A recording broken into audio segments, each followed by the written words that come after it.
Abramoff writes in his book, out this week, that after now Governor Benigno Fidel became Speaker in 2000 and helped renew Abramoff's firm's contract, things began to heat up in Washington. NMI nemesis George Miller redoubled his efforts on NMI labor and immigration reforms in the House. But thanks to our efforts, our allies blocked his every move. Same with Senate Republican Frank Murkowski. Then Abramoff allies in Congress fought off a Bush Justice draft letter backing a federal takeover of NMI immigration. But when Juan Babauta defeated Fidel for governor and took over in 2002, Abramoff's contract ended. The CNMI, Abramoff writes, would survive Babauta's ineffectual term and live to see Ben Fidel elected as governor in 2005. But by 2006, the Democrats had taken control of Congress, and the CNMI's days, he said, were numbered. The Democrats passed their long-desired takeover legislation as part of a federal minimum wage increase in 2007. Abramoff writes, the garment industry folded quickly and the CNMI economy tanked.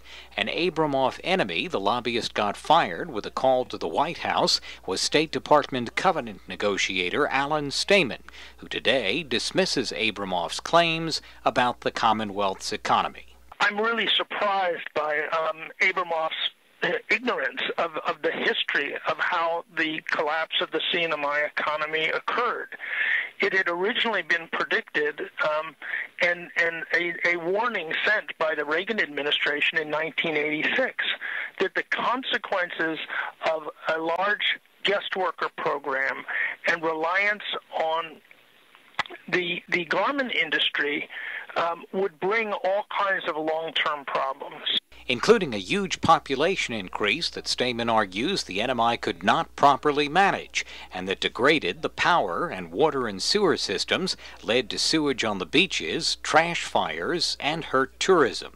Stamen claims reliance on the garment industry was always seen as temporary and would end with the 2005 WTO rules change that allowed China's factories to export directly to the U.S. He argues today's crisis in the Commonwealth, with thousands about to lose immigration status, could have been prevented had the NMI in '97 under Froilan Tenorio not cut off talks with Washington on how to manage the garment industry. The garment industry, had it been managed properly, that is, its growth had been managed, and most particularly its phase out had been managed, it could have been a really great thing for the CNMI. From Abramoff in Capital Punishment, for almost a decade, we stood between the peoples of the Northern Marianas and the hostile bureaucrats and congressmen bent on their destruction. Now the enemy had won.